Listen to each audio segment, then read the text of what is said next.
আমি কোথায় give and take চলে না। আমি মেডিকেলে পড়েছি, আমার স্যাররাও আমাকে অফার দিয়েছিল ভিডিও দেখায়, এটাও কিন্তু আছে নিউজে। আমার কাছে কিন্তু সব ডকুমেন্ট আছে, কে মেসেজ করেছিল, কে নামতে বলেছিল।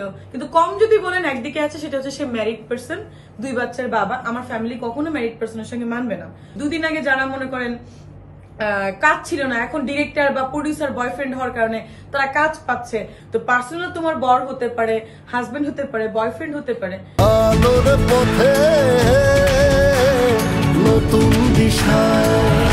সেটা কিন্তু ডিফারেন্ট ইস্যুস। কিন্তু প্রফেশনালি আমি কিন্তু যে কোনো কারোর সাথে কথা বলতেই পারি। আমি একা, আমার ফ্যামিলি যদি না মানে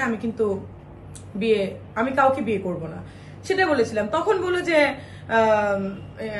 আপনি কোন দিক থেকে সে আপনার থেকে কম আছে। তখন আমি বললাম আমার দিক থেকে যদি কম বলেন সব দিকেই প্লাস, কোনো দিকে কম নাই।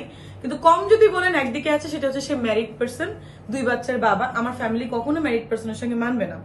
আমি কথা বলছি ফ্যামিলি নিয়ে। সেকেন্ড কি অপশন আছে, আমার ফ্যামিলি চাই সবসময় এডুকেটেড পাত্র খুঁজতে, মিনিমাম একটা গ্রাজুয়েশন থাকবে।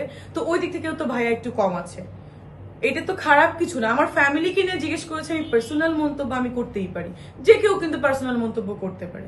আমি তো কাউকে নিয়ে পার্সোনাল কোনো বুলেটিং ছাড়ি নাই, এটাই হচ্ছে ব্যাপার। আমি চাচ্ছি, আমি তো দ্বন্দ্ব কখনোই চাই না, আমি চাই না। স্পেশালি আমার সঙ্গে যদি কারো দ্বন্দ্ব থাকে কখনো বা মনোমালিন্য থাকে, তার বাসায় বলেন, তার সঙ্গে দেখা করে বলেন, আমি সবসময় সলভ করতে চাই। এখন মানুষের তো অন্য কারণে হয়তোবা তাদের ইন্টেনশন বা অন্য কোনো কারণে হয়তোবা তারা আমাকে ভালো লাগে না, এরকমও হতে পারে। কারণ এমন কোনো কথা আমি বলিনি যে তার গায়ে লাগবে। সে বলেছে যে এটা আমি বলেছি, কিন্তু কোনো কিন্তু প্রমাণ নেই আমি ওটা তাকে নিয়ে বলেছি। এটা কিন্তু ইনডিরেক্ট ভাবে সামগ্রিক কথা নিয়ে আমাকে বারবার বলছে যে দেখেন মিডিয়াতে তো গিভ এন্ড টেক চলে, আপনি কি ওই জন্য আপনি কাজ করছেন না। আমাকে প্রশ্ন করা হয়েছিল, তখন আমি বলছি আপনি এরকম একটা প্রশ্ন আমাকে কেন করলেন। পরে বললো যে না তুমি একটু বলো। আমি বলছি কোথায় গিভ এন্ড টেক চলে না। আমি মেডিকেলে পড়েছি, আমার স্যাররাও আমাকে অফার দিয়েছিল ভিডিও দেখায়, এটাও কিন্তু আছে নিউজে। হ্যাঁ, আমি বলছি একটা 5,000 বা 10,000 টাকার একটা মেয়ে যদি চাকরি করে, মেয়েদের তো সব জায়গায় যৌন হয়রানি করা হয়। খারাপ তো আমি আসলে কিছু বলি না এখানে, আমি এইভাবেই বলতে গেছি। পরে বলে যে আপনি তাহলে কেন পাচ্ছেন না, তখন যে বললাম আমি তো কারোর পা চেটে চেটে নায়িকা হইতে পারবো না, কারোর গার্লফ্রেন্ড হইতে পারবো না। 2 দিন আগে আমি এভাবে বলছি, 2 দিন আগে যারা মনে করেন কাজ ছিল না, এখন ডিরেক্টর বা প্রডিউসার বয়ফ্রেন্ড হওয়ার কারণে তারা কাজ পাচ্ছে, আমি তো এইভাবে করতে পারবো না।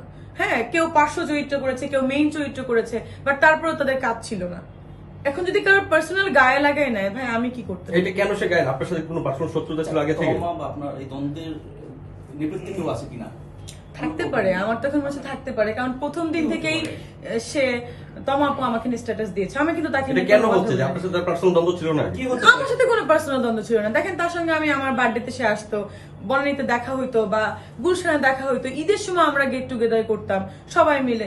কখনো তো আমি দেখি না। ইভেন কয়দিন আগে যখন সুরঙ্গ ছবি রিলিজ হলো, আমি কিন্তু আমার ওয়ালে পোস্ট দিয়েছি যে বেস্ট অফ লাক লিখে। আমি বুঝলাম না হঠাৎ কেন হইলো। হয়তোবা এখন নাম তো বলবো না, হয়তোবা কোনো পার্সোনাল ব্যাপার হতে পারে, হয়তোবা কোনো ডিরেক্টর বা প্রডিউসার আমাকে নিতে চায়, কথা হয়েছে, কিছু ঘটেছে। হ্যাঁ অবশ্যই এরকম হয়তো না, আমি স্পেসিফিক উত্তরে চাচ্ছিলাম। স্পেসিফিক উত্তর হচ্ছে যে এরকম একটা ব্যাপার ঘটেছিল, তার যারা ক্লোজ ডিরেক্টর বা প্রডিউসার আমার সঙ্গে বসেছিল এবং আমি বলেছিলাম আমার তো হাউস আছে, একটা সিনেমা করি, তো আপনারাও আমার সঙ্গে থাকবেন কিনা, আমার তো ফাইন্যান্সার আছে, তো আপনি ওদের সাথে বসাই দিয়ে আপনারা তাহলে আমরা একটা ভালো প্রজেক্ট করি। তখন তারা বললেন না, সব ছবি তো আমরা উনাকে নিয়ে করব না, অনেক ছবি তো করছি উনার বাইরে। এইভাবে একটা কথা হয়েছিল কোন একটা কলকাতার একটা হোটেলে বসে, যে হোটেলে আমি ছিলাম সেই হোটেলেই তারা ছিলেন। এভাবেই কথা হয়েছিল। তো এটা যদি এখন পার্সোনাল ব্যাপার যদি এখন প্রফেশনাল দিকে নিয়ে যায়, আমি কি করতে পারি ভাই? দেখেন ডিরেক্টর বলেন, প্রডিউসার বলেন, নায়িকা বলেন, কেউ কিন্তু কারোর পার্সোনাল সম্পত্তি না, এটা কিন্তু জনগণের সম্পত্তি। কারণ আজকে জনগণ ভালোবাসে বলেই কিন্তু আমরা মিডিয়াতে কাজ করি বা আমাদেরকে আজকে 2-5 জন চিনে। তো পার্সোনাল তোমার বর হতে পারে, হাজবেন্ড হতে পারে, বয়ফ্রেন্ড হতে পারে, সেটা কিন্তু ডিফারেন্ট ইস্যুস। কিন্তু প্রফেশনালি আমি কিন্তু যে কোনো কারোর সাথে কথা বলতেই পারি। এটা নিয়ে কিন্তু কারোর মনোমালিন্য করা বা পার্সোনালি অ্যাটাক করার কোনো মানে হয় না। আমি কিন্তু ভেবে কিছুই বলি, পুরো একটা হাস্যকর ব্যাপার হয়ে গেছে আসলে। ভাইয়া কারোর নাম নিয়েন না কাইন্ডলি, আমি কিন্তু কারোর নাম বলি নাই। আমি আবারও বলি, প্লিজ কাইন্ডলি নাম নিয়েন না। আমার কাছে কিন্তু সব ডকুমেন্ট আছে, কে মেসেজ করেছিল, কে নামতে বলেছিল। আমি বলেছি কোনো ডিরেক্টর বা প্রডিউসার দুইজনও থাকতে পারে। সো কথা হয়েছিল, কি কি কথা হয়েছিল, আই হ্যাভ অল ডকুমেন্টস। এইটার জন্যই আসলে হয়তো বা প্রবলেম ক্রিয়েট হচ্ছে। কারণ সাকিব ভাইয়ের সাথে আমার বসা হয়েছিল, সাকিব খানের সাথে বসার পরেই তখনই তারপরেও বসেছিলেন।